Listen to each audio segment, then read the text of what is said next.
Hi, this is Marco. Alessio. And now we're going to record a special our tribute to Randy Rhoads. As I already said, Randy Rhoads is one of my favorite guitar players ever. When I first heard it, a single note, when I first heard the Crazy Train riff, it fucking blew my mind, and I freaked out, and I was asking to myself, hey, the fuck is this badass with this monster that makes this such an amazing monster riff? He had inspired many. Yes, inspired so a huge list of guitar players. To me, Eddie Van Halen and Randy Rhoads are both on par to be. They're influential in their own way, but to me, even though I think Eddie Van Halen is a little bit more influential, I think that Randy Rhoads in his own right is just as good, just as influential as Eddie Van Halen. Probably Eddie Van Halen is a little bit more unique, but Randy Rhoads took a classical style and he make his own playing. I mean, he was used so great to make a fusion between classical music and metal. He combined and give Ozzy the spirit, the great spirit, the success that he deserved. And in my opinion, the first two albums are untouchable. Just if you already compare Bark at the Moon just to Darren Madman, you will see how much the guitar playing was a difference. I mean, how much a guitar player can make a difference. So the first part of this tribute, we just start this tribute talk about this Quiet Riot stuff.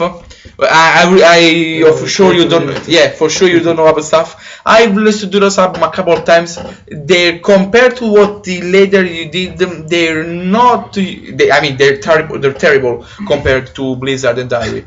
To me, those two albums had their moments, but to me it was like a new band pushed themselves too hard. Just a half game, if you ask me. A hot mess, if you ask me. Because those two albums had potential, but Quiet Riot to me was, I do say one blasphemy. To me, Carlos Cavazo during the Metal Health, the classic years, or the Quiet Riot classic years, is better. It's way better than the Randy Rhoads when he was in Quiet Riot, because when he joined Ozzy, he completely shined. But for sure, Randy Rhoads took a lot of elements. A lot of songs that are featuring on Blizzard and Diary. At least at Blizzard, a lot of songs were already used in the Quiet Riot years. As for example, Crazy Train was kinda an embryo. Was like a primitive version of a Quiet Riot song, which I don't remember now, because you will see in the live studio, in the live version, that Crazy Train and don't worry, Crazy Train and some other songs like God But Romance were kind of embryonic parts of a Quiet Riot songs, or at least live riffs, live guitar solo that later were used for the Ozzy period. So as I already said, the first two albums are they're interesting album, but not really good. Not terrible. They're terrible if you compare them to the next two Randy Rhoads album that was involved with Ozzy. But there's some good moments on those two albums. But as I already say, to me, Quiet Riot fully explode with Carlos Cavazo. With Metal Health album, which is a huge metal album, very important for the metal heads for that time. And now I still love the album. When Randy Rhoads died in 1982 for a plane crash, it was just 24. Yes, definitely. It was just 24 years old, and Ozzy was was at the time he wants to release a live album without, because if you notice, Speak of the Devil was supposed to be was supposed to feature Randy Rhoads on guitar, but yeah, I remember, but after Randy Rhoads didn't like Sabbath, and he was like, no man, I want to go away, I want to continue my classical guitar studies. And he said, hey man, if you do the Sabbath album, you can go away. So he agreed that in fact Randy Rhoads was like, hey, this is my last thing that to do, Ozzy, and then I'm moving away. I'm returned to my classical style roots, because when Randy Rhoads was a little kid, he didn't buy heavy metal, he didn't buy rock albums. All I knew that he bought when he was a little kid, he bought all classical records. And after this, after when Randy Rhoads died, Ozzy was like, hey, I have to make an album, I have to put an album with Randy Rhoads anyway, even though he didn't play Conspiracy of the Devil. But Gillis did a good work for just a couple of weeks that it was in the band. But Gillis, sorry. He later on decided to, hey, if it would be kinda this, it would not be good if I release a live album with Randy Rhoads when he's dead, just when he's dead.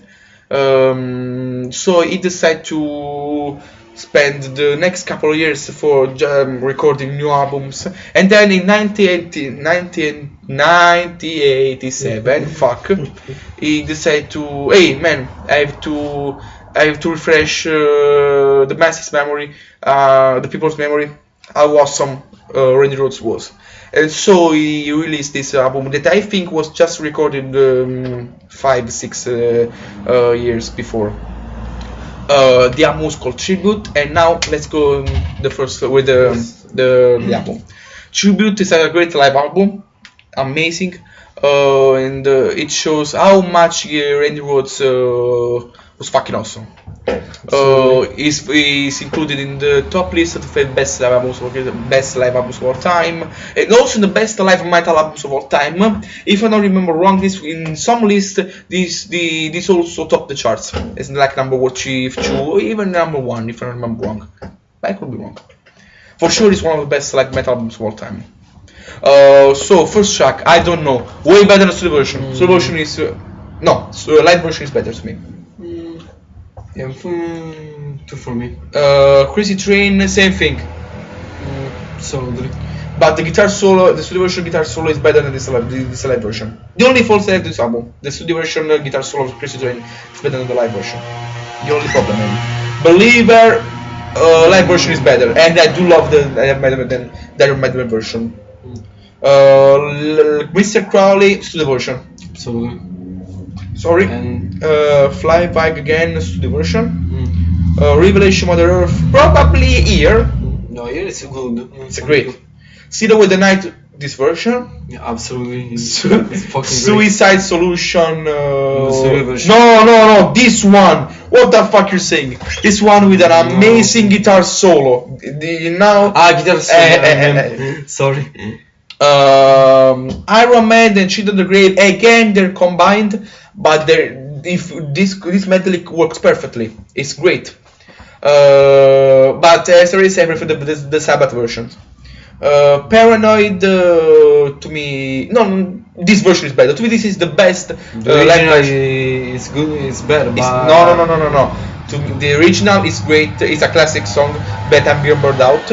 But to me, the definitive version of the Paranoid song is on this album. The Paranoid live version of this song rules so fucking hard. Absolutely the best version of this song, period. Goodbye to Romance, it's great. Probably this is the version because, as I always say, it's magic. It's studio magic that appeals too much for me. That appeals to me. Appeals to me too much. Fuck, my English is so fucking lame. Studio version. Fuck the haters. No Bomb Movies. Studio. No. This version. Studio version. Also disagree. I have to say live version is better. And now D. I love this version D because this is a studio outtakes. And to me, this version is much longer. And this version. Every No, word. don't remember this one. You should learn because to me this version is way better than the studio version. I mean, this is a studio version, an outtake, because this was supposed to be like 4 minutes and something, but later it decided to cut the version in just like 1 minute, at least almost 1 minute. This to me it's a definitively the version, and they should be released in an original album. So Tribute gets a perfect 10 out of 10, and the Quiet Riot record, the first two Quiet Riot records, I can give them a score, but if you love Randy Rhoads, check them out. He did some really good guitar playing during those songs, but to me he shines much more on the Ozzy years, in my opinion, and in everybody's opinion, unless you are retarded.